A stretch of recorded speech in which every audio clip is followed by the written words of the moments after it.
Welcome to Your Inheritance, your rights, your obligations, your responsibilities, with your host, Peter Bochnewich. In each episode, you'll learn insights from experts.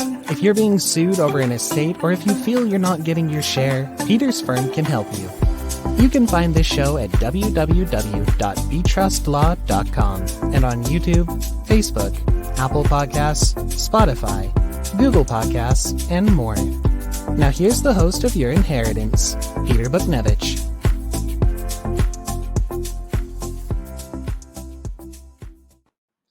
Hello, everyone, and welcome to the podcast. Today, we're going to be discussing the role of the private professional fiduciary. Oftentimes in trust and estate matters, particularly in litigation, it is required or necessary or advisable to cooperate towards the appointment of a private professional fiduciary who will handle the affairs of a trust or perhaps serve as in the role of a conservator of an elder and basically be a neutral person in an otherwise unneutral and contested setting. And today we have as our guest a very highly reputed private professional fiduciary who practices in Southern California, Scott C. Tolstad. Thanks for being here, Scott. Thank you for having me. Appreciate the invitation. Scott is a native Southern Californian. He has over 30 years of business and legal experience. Scott graduated from the University of Southern California, summa cum laude, and he obtained his law degree. He's got a law degree from Boston University. Scott became a member of the California Bar Association in 1982, and he's worked in the San Diego County area for at least the past 20 years. Scott has been a general legal counsel for 2 San Diego companies for 18 years at least. Prior to that, he owned and managed a retail business for 10 years.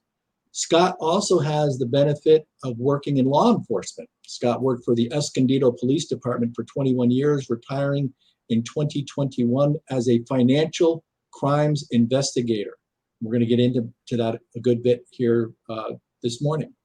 During this time, he was assigned to the Detective Bureau Financial Crimes Unit, where he investigated monetary crimes, many of which involve criminal breaches of fiduciary duty, subject that we talk about often on this podcast. Financial crimes include embezzlement, identity theft, credit card fraud, and various confidence and scam schemes that often affect and plague elders in our community. Scott has been certified by the California Financial Crimes Investigators Association as a fraud investigator. We cover these topics, broad range of topics in Your Inheritance podcast, but nothing in this podcast is intended to provide or will provide legal advice. If you need legal advice, contact your own attorney. You can give our office a call. You can give Scott a call. But jumping right into it, Scott, what is, and what could you tell our viewers, what is a private professional fiduciary? Private fiduciary is a licensed individual who will act as a successor trustee, a power of attorney, or an administrator under a probate, as opposed to a corporate fiduciary, which is typically a trust department of a bank or sometimes a financial institution. Okay, so from your experience, generally, how does a appointment of a private professional fiduciary typically come about? Probably half my files, the trustor, the typically a husband and a wife, not always, and their beneficiaries are normally their children, and none of them either have the time or the skill set to act as a successor trustee. About half the other times, where I'll be appointed or brought into a file, the named trustee, successor trustee, is a child, a family member, and a dispute arises among beneficiaries. And then 100% of the time, the court will, in my experience, will default to a neutral third party to come in and administer the trust. So of the two general paths of your appointment or getting involved in cases, a lot of the times it's planned. It's embedded within the trust documents from the get-go. The estate planning attorney works with the trustors, i.e. the creator of the trust, the trustor or the settlor of the trust. And when they're talking with folks, they're saying, well, who do you want to take over the trust after one of you passes away or both of you pass away? Do you want a family member or do you want a private professional fiduciary? And the estate planning attorney may recommend, in your family situation, you might want to have a private professional fiduciary involved to keep, as a neutral party to keep everything even amongst family members where it might not otherwise be so. Is that yes? Parents recognize that the children don't necessarily get along, or there are already hostilities or disputes among them, and when mom and dad go, that glue that has held them together is completely gone, and then many times it just the relationships get very poor, and really would be difficult for one of them to administer a trust fairly.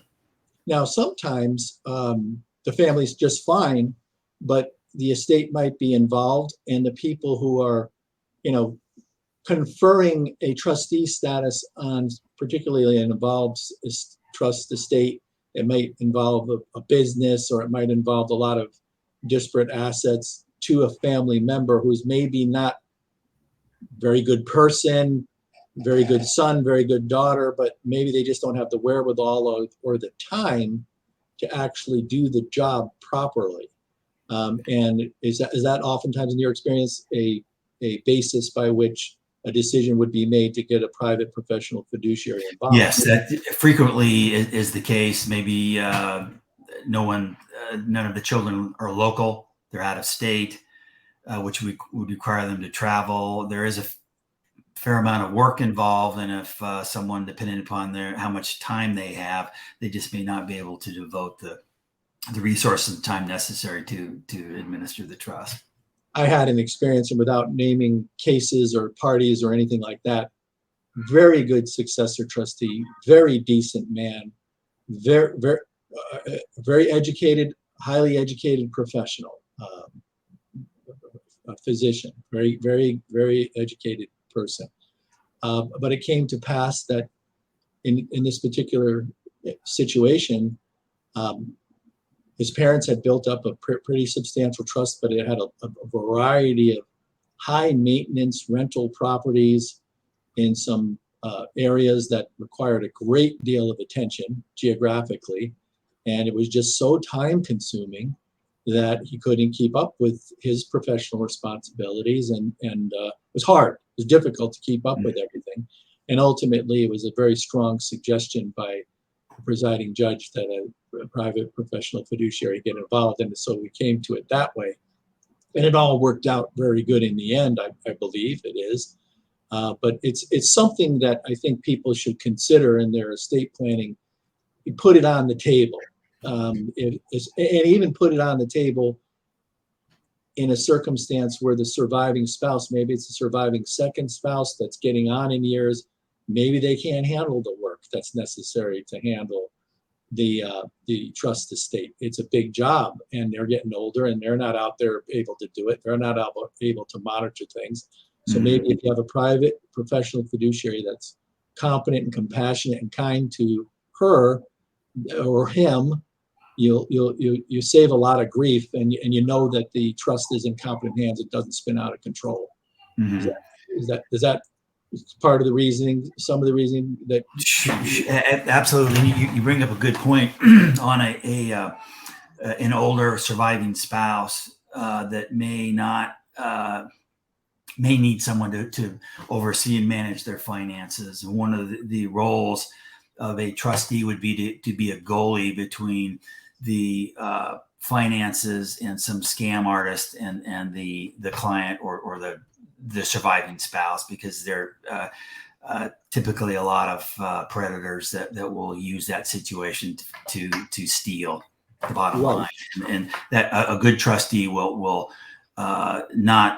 take care of the needs, of course, of that spouse, but also be as a bit of a check If, for instance, if someone were called, hey, I've won the Nigerian lottery and I need taxes, I need $20,000 to pay taxes. Well, that's not going to happen. So a trustee will be able to recognize that the purchase is not within the norm of that individual, and then be able to safeguard the assets. You're talking about circumstances where there might be in a family situation, grantor trust, first spouse passes away, second spouse is the surviving trustee. They're getting a little bit older, but they might be, have maybe their cognitive abilities are all there, but as they advance in their years, it might be difficult for them to manage their finances, manage the properties, manage their assets, and they could become susceptible to the influence of others, including outside persons that the family can't monitor all the time. And so if the family members can't do it because they're so busy and they don't want to squabble with each other over it, maybe you punt it to and I mean that in the best possible way, to a private professional fiduciary, and it basically maintains the intent of the grantors when they went into this whole thing, and that's it's kind of an insurance policy. And you were in the police force, so you're kind of a policeman of enforcing the trust. And I want to ask you a question. In your experience, how does your experience in law enforcement assist you in providing professional fiduciary services? Well, to follow up on that situation, particularly if the individual needs caregiving at home, in particular, and probably 45% of the people that I prosecuted criminally for financial elder abuse were caregivers. 45% were family members, and maybe 10% strangers. So I'm very aware of the vulnerabilities of someone in that situation, and you want to have safeguards, procedures set up to protect the individual from being taken advantage of. Okay, so your statistic from your experience, and from my own practice experience might mirror that. It's family members or care providers. I mean, unfortunately. Yeah. And we do have very strong care provider statutes in California to establish a very strong burden of proof on a true care provider that is obtained a benefit out of a trust. Probate Code 21380. We don't have to go into the details of it, but is one such protective statute. But your experience is that the people who are put in place sometimes to care for the elders on the cases that you have practiced, about 45% of the prosecutions have been the care providers. Yes. And unfortunately, these are people that are licensed or working for a company. You're much better off going through an agency, because they will have vetted that person, and they will have to be licensed, rather than hiring someone, a friend of a friend, or, hey, I know somebody down the street. Then you're really vulnerable there. And a very big red flag is that when a client may have contracted with a company and then developed a bond or relationship with a particular caregiver, then the caregiver approaches the person and says, hey, if you hire me outside the company, you can save a lot of money, and I'll make more money because the company isn't taking their percentage or their cut. And then that removes the oversight from the company. And it's completely inappropriate, but it's very common. And then that sets up a situation where, one, it shows the individual does not have integrity, and two, it allows them to continue to kind of make inroads into the confidence of that person. And that's where financial abuse occurs frequently. And because the oversight is lost. The oversight is lost, correct. Unless, even with a family member that's engaged, and that can certainly help if someone's monitoring the bank account, the credit cards, that type of thing. But if there's no oversight, if there isn't someone that is engaged almost daily, every few days, it sets up a very bad potential. Yeah, and you don't want to try, family members have to be very cautious not to try to save too much money by suggestions that, well, we could go off the regular employment through a vetted agency and then start to entertain the notion that someone might be paid under the table or something like that, because now you're implicating the trust estate maybe for issues with taxes and things of that nature. You don't want to necessarily go there. You might have some serious financial matters to grapple with if the estate is having difficulties footing the bill on a monthly basis for the care of the elder in the home, because care providers are not even they're not inexpensive. I mean, if you're talking about taking an hourly rate and multiplying it by a whole day, or if it's 24/7 care, it could become quite pricey, and everybody wants to make sure that their family members are getting the best care. And if they've expressed an intention that they really want to live at home, and they have the wherewithal and the finances to do it, that's great. If it's, and you have to encourage people not to try to go cheap on that to preserve your inheritance. That's not what it's there for. It's there to take care of mom and dad. But sometimes you see where the money could start to run out. That's another issue. But where people get isolated, or they're only with one person and there's not contact with the lawyers anymore, there's not, and you're just, the family says, well, they're being cared for by so-and-so, and everything's kind of off the books. That's where problems can arise. And it's just remarkable to me that as in law enforcement, of the cases that you actually prosecuted, that actually went to prosecution, 45% were care providers. And another 45% of prosecutions were family members. Yeah. So the outside scammers are 10%. It's really people closer to home that are doing these kinds of things that are not very good. Yes. If they're using an unlicensed caregiver, you brought up a great point about taxes, the liability for payroll taxes. There's also liability for a personal injury. If the person says, hey, I threw my back out, or I slipped on the kitchen floor, or whatever, then the estate, the individual's liable for that person for those injuries. Right. So going through an agency is it's something to really consider. You have to consider all of the just everything about, because you're employing somebody in the home. That's what's happening. And they'll have had a criminal background check. They'll have workers' comp insurance if there is an issue. They'll make sure they have a good driving record if the client needs to be driven for groceries or things picked up or whatnot. And there's, as you mentioned earlier, that oversight that is very important. Understanding that a lot of financial institutions have fiduciary trustee departments that are typically, staffed with very good people and well-meaning and competent professionals. But are there advantages to the appointment of an individual professional fiduciary? We call them profids, right? An individual professional fiduciary over at times a larger institutional trust department, in your opinion? There are pros and cons on each. With the corporate fiduciary, there is a continuity there. Many times they will not take their dollar threshold is quite high. The access is very different from an individual. They're typically Monday through Friday, 9 to 5. A private fiduciary is going to be much more accessible, particularly in off hours if an issue arises. More hands-on, more personal approach. It has been my experience. My experience with some of the institutional fiduciaries is that, at least till very recently, and I'm not going to name names because there are good ones, but some of them don't want to manage real estate. Some of them, they want all the assets, liquid assets and stocks and bonds in a particular account, and they want it in the account that it's at their institution, and that might not be the institution that the grantor or the person being cared for wants it in, and so there are those concerns. Mm-hmm.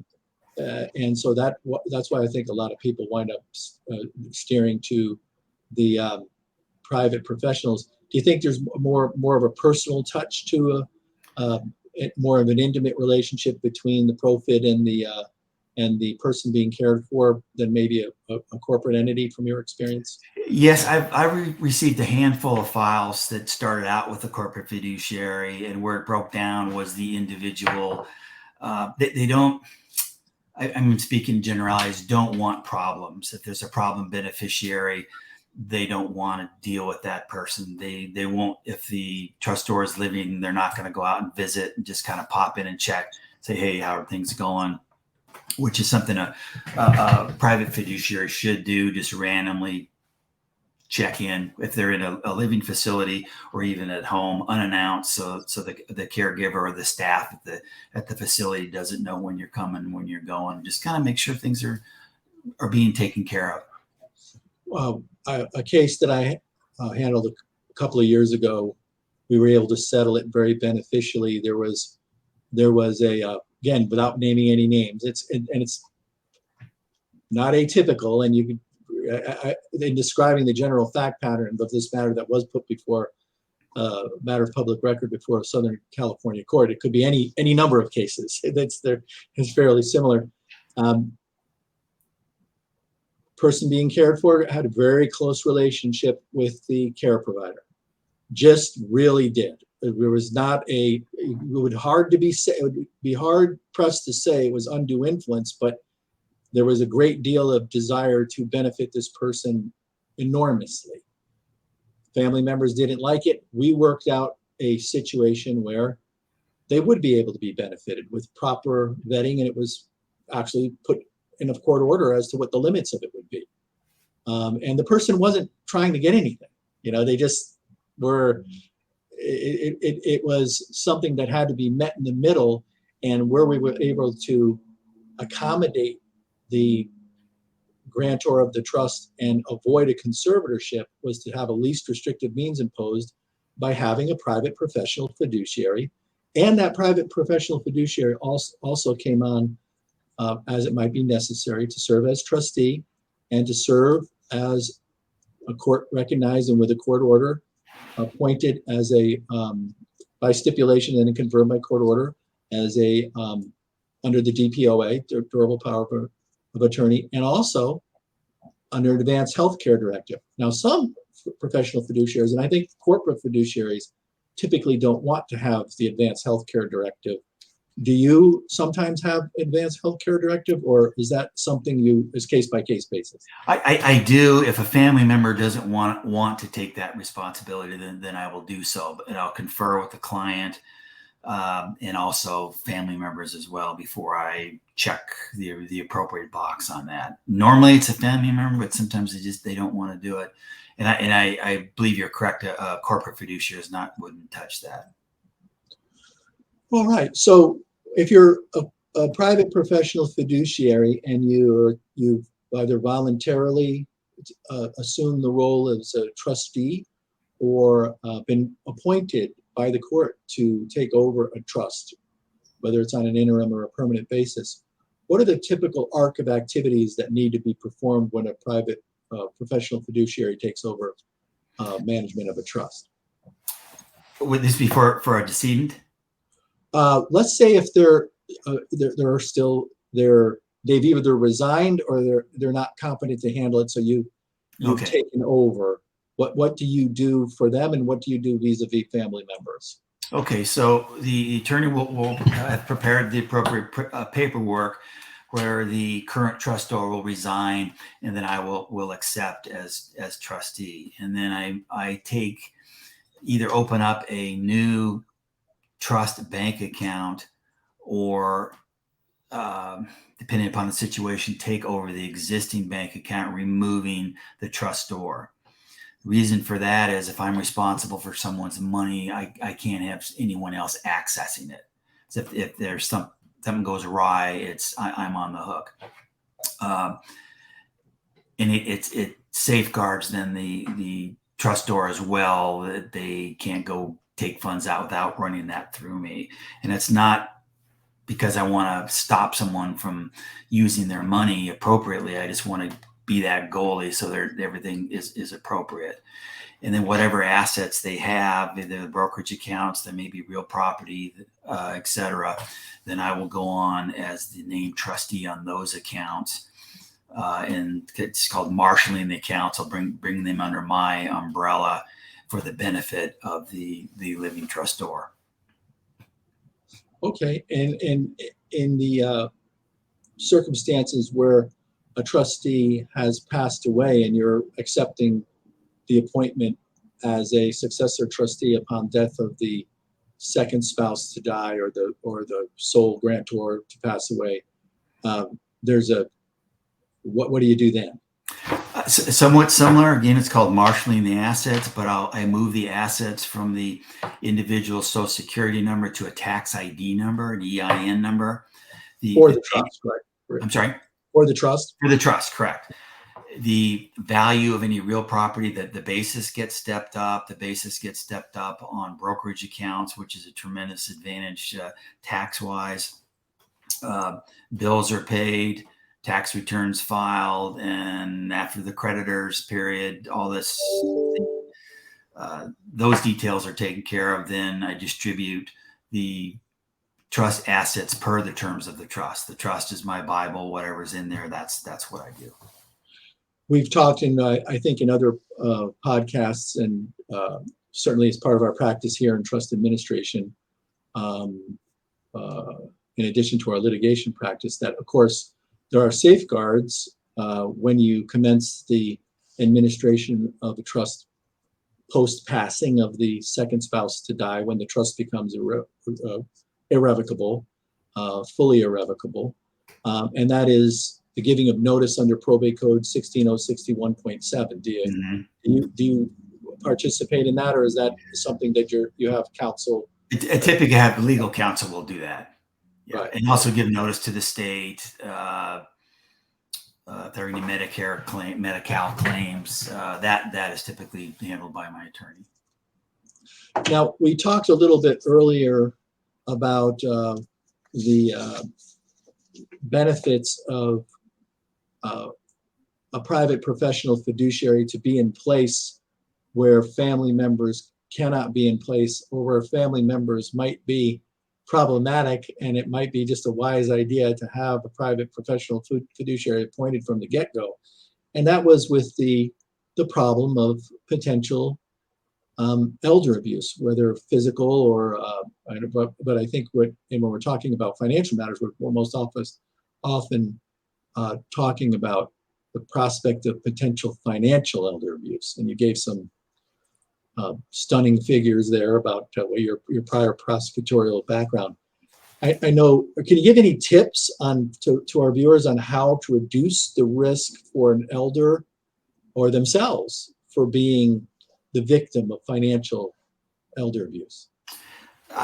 Yeah, actually, I've got. I don't know if you can pull that thing up, but I used when I was working for the police department, I would give identity theft presentations, and it really boils down to being just taking a few safeguards to put a few blocks in front of an opportunist, because so many people that don't do a thing.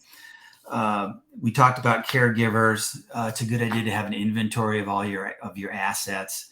Keep them either online or somewhere outside of the house. Shredding your documents. If you get paper statements, bank statements, brokerage statements, other than the current one, if you need that, shred the rest. So if someone were to either break into the house, or someone that's there legitimately a repair person or a caregiver could grab that statement and take all that information off there, which would be key. One of the largest sources of identity theft is through the mail. Many people have their post box out front of their house, and they put up that little red "Come Steal Me" sign with their outgoing mail. And a good identity thief, will just go down the street, pull that mail, and you may have a check in there to pay whatever bills. If I had a copy of your paper check, I could create a fictitious check with all that information and drain your account. you want to go, the best thing is to go to the post office and put the mail in the slot that goes into the post office. Second best bet would be the blue box. Although the blue boxes are vulnerable. Recently, the post office has gotten wise. At night, most of them are locked. But a thief could take a sticky rat trap on a fishing line. They throw it down there and they pull out the mail, and they go through that and glean statements, checks, any personal information, and then use that to assume the identity of the person by getting credit cards or whatever. And with a lot of folks who are, more and more people do things online, and that's a whole nother avenue of invasion, and you have to have protections for that, and protections of firewalls, and make sure that I think most of the banks I know I feel more and more secure with the security measures I see coming through for, two-part identification and these kinds of things, getting codes to even get into your own, don't leave passwords around. Don't just allow your computer in your house to be, you go on the bank account and you just have it open all the time. So when you click in, the password automatically comes up, so that grandpa's bank account could come up for any care provider or anybody that's in the house.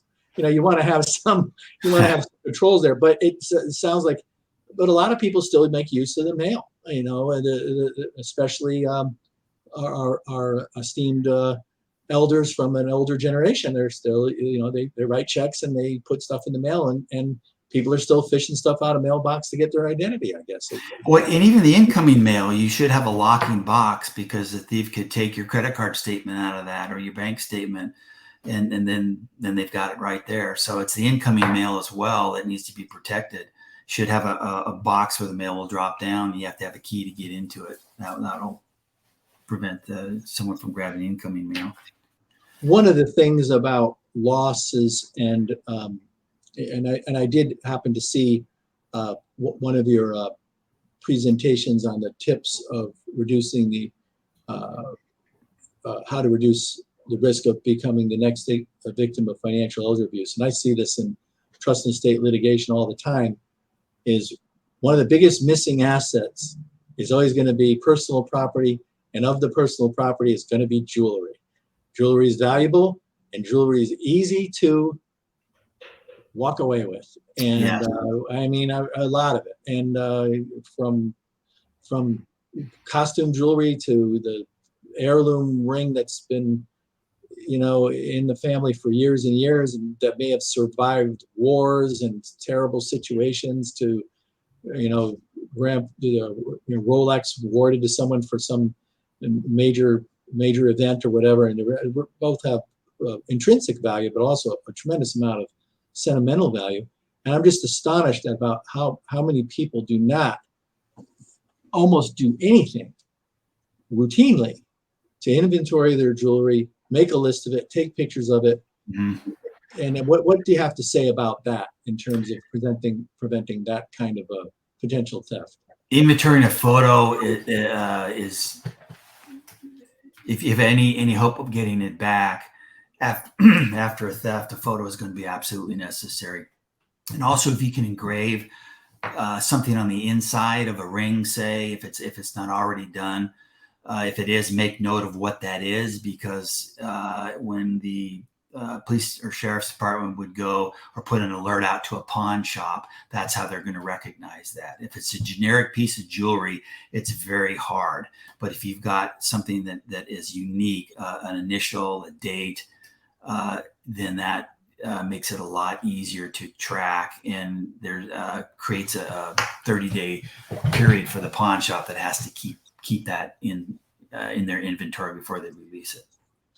Not to crimp moms or grandmas or anybody's style about access to their jewelry when they're living in a house that might have a care provider coming over during the day or even be residing with them, but to alleviate any suspicions against who might be innocent people who haven't taken anything.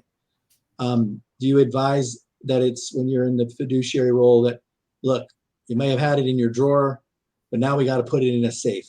And if you want to, it's just keep it, take the opportunity away, and also protect the people from being accused of something that they might not have done. I mean, I've had people be accused of things and said the care providers probably didn't do it. Maybe another family member did it. Who knows what did it, or it got lost. But you get rid of suspicions of the loss of valuables, which could be quite valuable, by putting protections in to safeguard them. They're just little tedious to do those inventories and whatever. And it's just like, you have firearms in the house, you have to put it in a safe. You put your jewelry in a safe. That would be a good idea.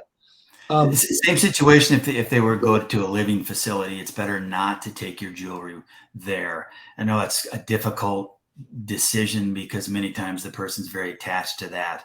But in a care facility, you've got not only staff, you have other residents that could have access to the room and the jewelry. And if it goes missing, it's very difficult to determine where that is. And sometimes the resident themselves, if they're having a memory issue, will misplace it. So it's really best to keep that in a safe spot. Credit checks and periodically understanding, has anybody done anything? Maybe you haven't gotten a notice that from the banks. I think the banks have gotten better. They have gotten better, yes. If something's awry and they call you up or they text you and say, "Is this you?" Or you go on a vacation and you're in another place, they say, "Is this you?" That's great. I think that's been they've made very substantial steps forward to protect their customers in that. But do you have any recommendations as to how many times a year or whatever periodic a person might proactively look into, or for their elder, look into their credit history to ascertain that nothing awry has taken place? There are 3 credit reporting agencies, and each one is obligated to give a free credit report once a year. So if you go every 4 months, you just rotate, then you can see if maybe somebody's opened a credit card or a bank account or taken out a loan that you don't recognize. There are companies that you can sign up for. Normally they charge a few dollars to monitor your credit. If you're a AAA member, they have a basic identity theft package that's part of your membership, and they will notify you once a month if there's been any activity on your account. And actually, this was a number of years ago. I went to make a purchase at I think it was Penny's, and if you open an account, they'll give you half off or whatever. I said, okay, sure, but it had my fraud alert placed on my account, and I get a phone call as I'm standing there. Hey, someone's trying to open credit for you at Penny's. I said, yes, that's me. The agencies, the credit reporting agencies, will allow you to put a fraud alert on your account too, which means you have to be notified before they can open credit. Someone can open credit. It's not foolproof. Sometimes things slip through the cracks. If you're in a situation where you know you will not need to apply for credit anywhere, you can actually freeze your account, which means nothing can be transacted until you release the freeze. It's more cumbersome if you want to take out a loan or get a new credit card or whatever, but that completely locks down anyone from accessing your credit. And that's some recommendations that you would have to prevent financial elder abuse, and these steps you would take. I guess you would take these steps, but if you're assuming if you're taking over the finances, I guess there are already. I guess you do the same thing when you take over for someone as a fiduciary. Yes. Okay. A lot of scams for elders come in by telephone. Mm-hmm. A lot may come by text, I guess, these days, as elders have cell phones and text and so forth.